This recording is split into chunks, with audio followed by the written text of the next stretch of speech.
이 환난과 우환이 내게 미쳤으나 주의 계명은 나의 즐거움이니이다. 하나님의 말씀을 자신의 즐거움으로, 계명을, 법도를, 율례를, 율법을 자기의 즐거움으로 삼는 것은 잘 될 때도 그렇고 안 될 때도 그런 변함없는 그 모습으로 하나님의 말씀을 자신의 전부의 즐거움을 삼고 있어서 이 시편 기자에 의하면 내가 어려워서 타협했노라, 아니면 세상이 힘들어서 타협했노라 하는 이것은 그 어디에서도 찾아볼 수 없습니다.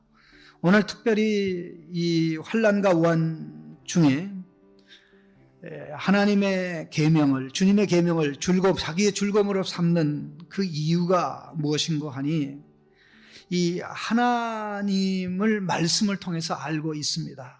특별히 오늘 여기 굉장히 주목해야 될 중요한 구절들이 나와 있는데요. 핵심을 얘기하면 의로우신 주님의 의로운 말씀입니다. 주제가 의로운 주님의 의로운 말씀. 오늘 여기에 보면 의롭다, 의롭다, 의롭다는 말씀이 반복적으로 나옵니다. 137절에 여호와여 주는 의로우시고, 그 다음에 136절에 주께서 명령하신 증거들은 의롭고, 그 다음에 142절에 주의 의는 영원한 의요, 그 다음에 144절에 주의 증거들은 영원히 의로우시니. 하나님이 의롭고 하나님이 하시는 일이 의롭고 하나님이 하시는 말씀, 주신 말씀, 그것이 법도든 계명이든 그게 의로움. 이 하나님의 모든 속성이 우리가 피조물의 차원에서 본받고 깨달아야 될 차원에서 하나님의 모든 속성들이 그의 말씀, 계명, 법도, 율례, 증거에 그대로 반영되어 나옵니다. 하나님을 말씀으로 형상화한 것이 성경입니다. 하나님을 말씀으로 그려준 것이 성경입니다. 하나님을 말씀으로 그려준 것이 성경이라면 말씀을 따라가는 것 하나님 따라가는 것이고, 말씀을 본받는 것 하나님 본받는 것이고, 말씀이 가진 특징들을 내가 가지는 그것이 하나님의 성품을 닮아가는 것입니다. 오늘 본문 말씀에 의롭다는 것이 네 번 나오고요. 그 다음에 옳다 37절에, 그 다음에 138절에 지극히 성실합니다, 신실합니다. 그 다음에 140절에 순수합니다. 그 다음에 142절에 진리입니다. 시편에 특별히 119편에 하나님의 말씀의 특성이 10가지가 고백되어 나옵니다. 하나님 말씀의 특성이 10가지가 고백되어 나오는데 그 10가지 중에 여기 8절에 5가지 특성이 나옵니다. 하나님의 말씀 체험과 하나님의 말씀 체험이 다른 게 아니고 순전히 하나님을 체험하는 것을 하나님의 말씀에서 체험한다는 거예요. 제가 2번 정도 말씀을 드렸습니다만은, 말씀의 길에서 누구를 알아요? 말씀의 길에서 누구를 알아요? 하나님을 알고, 말씀의 길에서, 말씀의 노상에서 하나님을 아는 거지, 말씀을 떠나서 아는 하나님은 전부 다 허상입니다. 내가 꾸며낸 거예요. 내 상상이 만들어낸 거예요. 말씀의 그 길로 가는, 창세기서부터 계시록까지 이게 전부 다 말씀의 길인데 그 길에서 누구를 아는 겁니까? 우리 하나님을 아는 겁니다. 하나님을 아는 거예요. 말씀의 길로 가는 만큼, 말씀의 길로 구석구석 가는 만큼 누구를 압니까? 우리 하나님을 아는 거예요. 그 하나님을 아는 거예요. 그 말씀의 길에서 알게 된 하나님을 만나는 게 그 길이 어딥니까? 기도의 길이지, 기도의 길. 그 다음에 순종의 길로 갈 때, 순종의 길로 갈 때 어떻게 됩니까? 하나님을 누리게 되는 것이죠. 온갖 것들을 누리게 되는 것인데요. 오늘 본문에 나온 말씀들 하나하나 다 제가 설명할 수가 없습니다. 여기 보면 주의 판단은 옳습니다. 37절에 주의 판단은 옳으니이다. 증거들이 의롭고, 여기 또 증거들은 지극히 성실하니이다. 지극히 성실합니다. 138절에 성실하다라는 것은 신실합니다. 하나님의 말씀이 신실하다는 것은 무슨 연관이? 하나님이 우리를 향한 충성의 표현이 말씀에 담겨 있다, 그런 얘기예요. 하나님이 우리를 향한 사랑, 우리를 향한 신실함의 표현이 말씀에 담겨 있기 때문에 그 말씀의 길로 가면 하나님께서 말씀을 통해 우리에게 해 주시겠다고 하는 모든 것을 그대로 다 베풀어 주신다라는 그런 말씀입니다. 그리고 이것과 함께 142절에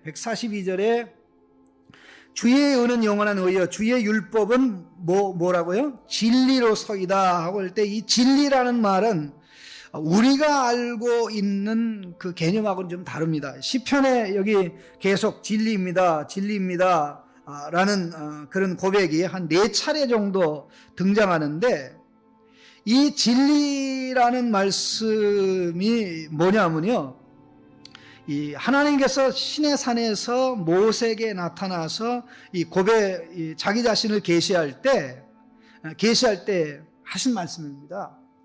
특별히 우리가 진리의 말씀이 내 입에서 조금도 떠나지 않겠고, 진리의 말씀. 오늘 여기 142절에도 이렇게 나오고, 그 다음에 151절에도 여호와여 주께서 가까이 계시오니 주의 모든 계명은 뭡니다? 진리입니다. 그 다음에 160절에도 다시 한번 등장을 하는데요. 주의 말씀의 강령이란 말은 머리입니다. 주의 말씀의 머리는 진리이오니 주의 의로운 모든 규례들은 영원하리이다, 이렇게 되어 있는데, 이 진리라는 말씀은 무슨 뜻이냐면은 우리 하나님께서 신의 산에서 하나님이 자기 자신을 계시할 때 하신 말씀, 여호와로라 자비롭고 은혜롭고 노하기를 더디하시며 인자와 진실이 많은 하나님이라. 인자와 진실할 때 그 진실이라는 것에 해당되는 에메트라는 단어입니다. 에메트. 헤셋은 인자하심이고, 그 다음에 여기 진리로 표현된 이 에메트는 신실하심을 말합니다. 언약적 신실하심. 그러니까는 인자하심과 이 신실하심이 많다, 진실하심이 많다라는 것은 하나님의 인자가 이랬다 저랬다 하는 게 아니라는 거예요.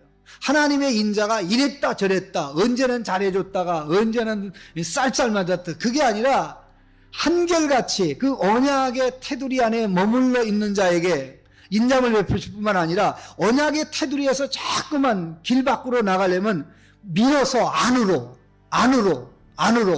사고 나지 않도록, 하나님이 언약의 밖으로 내가 언약의 말씀을 위반하고 법도를 어기고 언약을 버린다고 할지라도 하나님께서 그래 네 버려라, 그래 네 지옥 가라, 그렇게 내버리는 게 아니라 그걸 반드시 때려서라도 이 안으로 끌어들인다. 이게 하나님의 여기 진리라는 말씀입니다. 이 말씀을 가장 잘 표현했던 것 중에 하나가요, 그 75절입니다. 여호와여 내가 알거니와 주의 심판은 의로우시고 주께서 나를 괴롭게 하심은 뭐하기 때문입니다? 성실하심 때문입니다. 그게 그 에메치라는 단어하고 밀접하게 관련되어 있는 것입니다. 이런 고백은 이 시편 기자를 비롯해서 많은 사람들이 어려움과 낭망 중에 있을 때 이것을 고백하는 것을 우리는 잘 발견할 수 있습니다. 예를 들어서 느헤미야 9장에 보면, 그러나 우리가 당한 모든 일에 주는 긍의로우시니 우리는 악을 행하여 싸우나 주께서는 진실하게, 여기에 해당되는 진실하게가 오늘 본문에 나오는 그 진리라는 단어입니다. 진실하게 행하셨습니다 라고 되어 있는데, 진리를 행하였습니다. 다윗은 감동과 감화에 사로잡힌 나머지 하나님 앞에 고백합니다. 주 여호와여 오직 주는 하나님이시며 주의 말씀들이 참되시니이다. 이거 참됩니다라는 말이 이 진리입니다라는 똑같은 에메트라는 문구입니다. 그래서 주께서 이 좋은 것을 주의 종에게 말씀하셨나이다 이렇게 고백되는데요. 이 시편의 기자는 이 하나님의 인자와 그와 짝을 이루는 진리, 진실, 이것이 하늘 이 끝에서 땅 저 끝까지 퍼져 있다고 고백했습니다. 무릇 주의 인자는 커서 하늘에 미치고 주의 진리는 궁창에 이르나이다. 무릇 주의 인자는 커서 하늘에 미치고 주의 진리, 주의 에멧은 궁창에 이르나이다. 이것을 한 번만이 아니라 여러 차례에 고백을 하고 시편 기자들은 기도할 때마다 이런 기도를 많이 한 것을 우리는 잘 알고 있습니다. 시편 69편에도 여호와여 나를 반기시는 때에 내가 주께 기도하오니 하나님이여 많은 인자와 구원의 진리로 구원의 에멧으로 내게 응답하소서. 시편 85편에도 인애와 진리, 여기 인애와 진리 똑같이 하나님이 시내산에서 자기를 계시할 때 사용한 문구 그대로입니다. 인자와 진리가 같이 만나고 의와 화평이 서로 입맞추었으며, 86편에도 그러나 주여 주는 긍휼히 여기시며 은혜를 베푸시며 노하기를 더디하시며 인자와 진실 에메트가 풍성하신 하나님이오니, 시편 117편에도 우리에게 향하신 여호와의 인자하심이 크시고 여호와의 진실하심이, 여기 이것도 여호와의 에멧이 영원함이로다. 이 인자하심과 이 인자하심, 이것을 어디에서 체험합니까?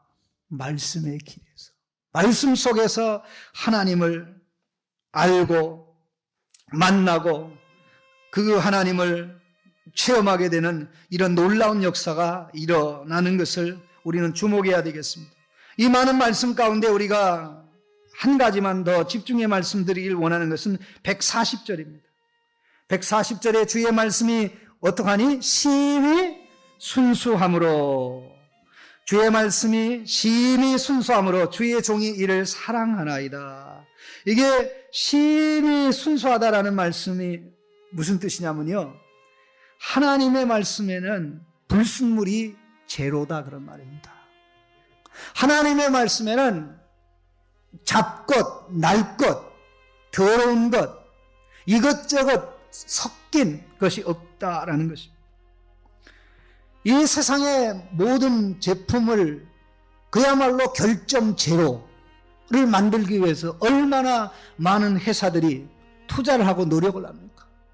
좋은 물건을 만들기 위해서 가장 필수적인 것이 결점이 없는 것입니다.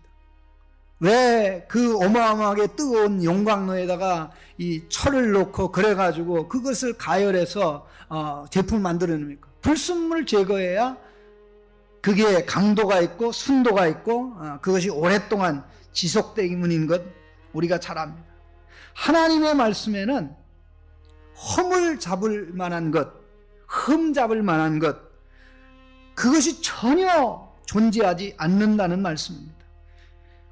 우리는 사람을 좋게 평가할 때 허물이 많고 실수가 많다고 할지라도 그 네 실수는 그 옥의 티야, 그 티만 제거하면 돼, 이렇게 얘기합니다만은 우리 하나님에게는 옥의 티라는 단어 자체가 없습니다. 옥의 티가 어디 있습니까? 완전한데, 이미 우리는 그 앞부분의 말씀에서 우리가 모든 완전한 것이 다 끝이 있어도, 96절에 내가 보니 모든 완전한 것이 다 끝이 있어도 주의 계명들은 심히 넓으니이다 이렇게 얘기했는데, 바로 이것과 관련된 것이 오늘 주의 말씀은 심히 순수함으로, 순수 그 자체, 불순물이 없다. 하나님의 완전하고 온전하고 거룩하고 영원하고 무한하고 불변한 이것을 그대로 반영한다는 것인데요. 그런데 이 말씀하고 이 말씀의 뜻을 가장 잘 반영하는 이 단어가 무슨 뜻이냐면요, 불순물이 없다. 그럼 불순물이 없으려면은, 우리로 얘기하면은 우리는 불순물을 제거해야 되잖아요. 잡것을 제거해야 됩니다. 순수하지 않은 걸 제거해야 되잖아요. 근데 하나님의 말씀이 불순물이 없다, 제거해야 될 잡것, 날 것, 뭐 불완전한 것들이 없다 이렇게 얘기하는 것은 하나님이 그렇기 때문에 그런데, 자 그러면 이 불순물로 많은 또 온갖 더러운 것이 이것저것 다 섞여 있는 하늘의 것과 땅의 것, 하나님이 기뻐하는 것과 하나님이 싫어하는 것, 이것으로 섞여 있는 우리가 순수한 모습으로 바뀌려면 어떻게 됩니까? 하나님의 말씀을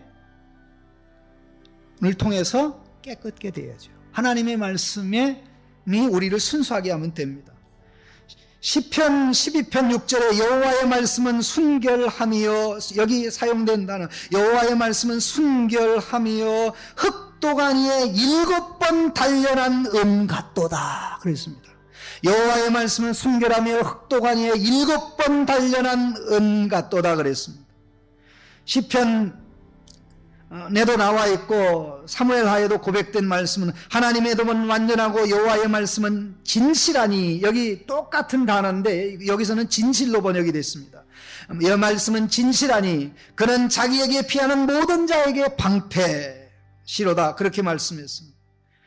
이 똑같은 순수하다라는 말씀이 해당되는 게 차라프라는 히브리어 단어입니다. 차라프라는 단어인데 이게 순수하다는 말씀으로도 쓰이고 형용사로 쓰일 때는 순수하다, 허물이 없다, 잡것이 없다라는 뜻으로 쓰이고, 동사로 쓰일 때 똑같은 단어가 동사로 쓰일 때는 단련하다, 이 잡것을 제거하다 그런 뜻으로 사용이 됩니다.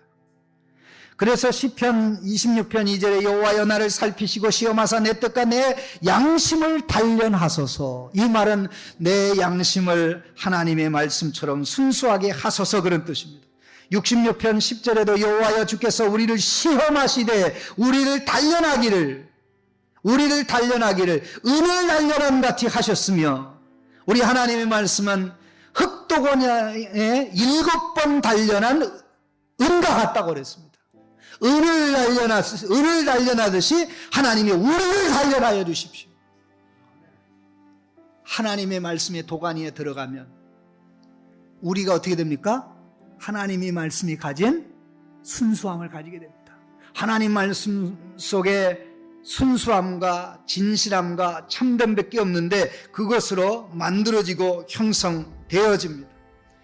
시편 105편 19절에 보면 요셉과 관련돼서 중요한 문구가 하나 나온 게 있습니다.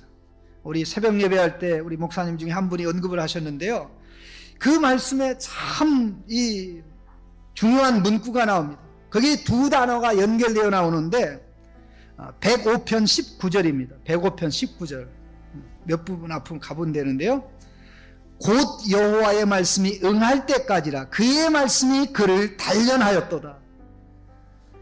여호와의 말씀이 응할 때까지라, 요셉에게 준 하나님의 말씀이 실현될 때까지 요셉을 무엇이 하나님의 말씀이 단련한 거예요. 순수하게 만든 거예요. 잡것을 제거한 거예요. 교만도 제거하고 호들갑 떠는 것도 제거하고 남의 허물 드러내는 것도 제거하고. 하나님의 말씀은 사람 만드는, 사람을 온전하게 하는, 허물과 티를 없애게 하는, 사람을 진실하고 참되게 만드는, 더 나아가서 좀 더 정확하게 하면 하나님 아버지의 성품을 가지게 하고 하나님의 아버지의 모습을 온전히 가진 예수님의 모습으로 만들어가는 유일한 길입니다. 허물도 없고 티도 없고 주름살 잡힌 것도 없는 사람으로 만들어지는 유일한 길은 말씀의 순수한 도가니에 들어가는 길밖에 없습니다. 오늘 얼마나 많은 사람들이 말씀과 상관없이 나가는지 모릅니다. 제가 며칠 전에 그 유튜브에 들어가서 이것저것 이렇게 찾다가 굉장히 충격적인 그 동영상을 봐서, 혹시 여러분들 시간 있으면 혹시 그 보시면은 좋겠는데요. 그 오프라 윈프리라는 그 미국의 이 아주 여인인데 쇼를 잘하는 여인이 있습니다. 그가 회사를 차려서 그 단독적인 프로그램을 이끌어갈 정도인데, 그가 여러 곳에서 다니면서 신앙 간증도 하고 막 그러는데, 그가 믿는 예수님, 그가 고백하는 예수님은요, 뉴에이지의 예수님이더라고요. 예수님이 십자가에 달려 죽기 위해서 이 땅에 오신 게 아니라, 그거는 예수님의 사역의 중심이 아니라는 거예요. 우리는 성경에서 진리의 말씀을 배우고 진리의 말씀을 깨달은 게 아니라 배워야 될 것은 딱 하나, 예수님밖에 없는데, 예수님에게서 뭐를 배우냐? 예수의식. 그 예수의식이 뭐냐? 예수는 우리 자체가 위대하다는 것을 깨닫게 했다는, 그래서 Jesus Consciousness라고 얘기해요. 예수의식. 그러니까 예수님이 무엇을 했고 무엇을 행하였고 무엇을 가르쳤고 우리를 죄에서 건지기 위해서 무엇을 하셨고 마침내 십자가에서 이런 것은 하나도 중요하지 않다. 이런 게요, 수없이 많은 사람들이 얘기하는 예수님, 철학자가 얘기하는 예수님, 연예인이 얘기하는 예수님, 우리는 예수만 들면 순수해가지고 하나님이 있는구나. 천만의 말씀 그렇지 않습니다. 천만의 말씀 그렇지 않습니다. 당신이 생각하는 예수님이 어떤 예수님입니까? 당신이 믿는 하나님이 어떤 하나님입니까? 라고 이야기의 보따리를 풀라고 하면 하나하나 다 나오는데, 온갖 그 속에 예수라는 이름만 있고 하나님이라는 이름만 있지, 이 하나님이라는 이름 속에, 예수님 이름 속에 들어있는 것은요, 하나님이 아니고 예수님이 아닙니다. 우리는 단순해서 너무 속고 미혹을 받을 수 있는데요, 우리 하나님은 우리를 말씀의 그릇에 담으십니다. 말씀의 그릇 안에, 말씀의 영광로 안으로 계속 집어넣습니다. 그러니 그 속에서 훈련받고 연단받고, 이 말씀의 도가니가 뭐냐? 하나님께서 우리를 훈련시키는 말씀의 도가니가 환난일 수도 있고 핍박일 수도 있고 좌절일 수도 있고 어려운 것일 수도 있고 일이 안 되는 것이 될 수도 있고 상처 아픔일 수도 있고 다 돼. 그러나 어떤 상황에서 잘 될 때도 말씀의 울타리 안에, 힘들 때도 말씀의 도가니 안에, 어떤 상황에서 그 안에만 있으면 엎어져도 잘 되고 나가자빠져도 잘 되고, 하나님의 말씀이 우리를 하나님이 기뻐하는 모습으로 만들어가는 그런 놀라운 역사를 체험하게 되는 줄로 믿습니다. 이사야 48장 10절 11절에 보라, 내가 너를 연단하였으나 은처럼 하지 아니하고 너를 고난의 풀무에서 택하였노라. 나는 나를 위하여 이 일을 이룰 것이라. 이제 내 이름을 어찌 욕되게 하리요, 내 영광을 다른 자에게 주지 아니하리라. 하나님의 영광을 우리가 나타내게 하기 위해서 우리 하나님께서 우리를 고난의 풀무에서 연단하는데, 그 연단의 현장이 하나님의 말씀의 도가니입니다. 그 안에만 머물러 있으면 상판나는 거예요. 그래서 여기 기쁨, 여기 뭐라고 얘기합니까? 환난과 우환이 내게 미쳤으나 주의 계명은 나의 즐거움이니이다. 환난과 우환이 내게 미쳤으나 주의 계명은 나의 즐거움이니이다. 주의 계명은 나의 즐거움이다. 얼마나 많이 이 고백을 합니까? 동사로도 즐거워합니다라고 나오고 또 명사로도 즐거움입니다라고 나오는 이걸 보면 어려워서 근심되고 안 돼서 눈물을 흘리고 그런 것 같지만, 결론이 뭡니까? 말씀이 체질화되지 않아가지고 일에 이 조변개석이라 아침 저녁으로 바뀌는, 기뻤다 슬펐다, 웃으며 말했다가 정말 쌀쌀하게 말했다. 말씀이 체질화되지 않아서 그런 것입니다.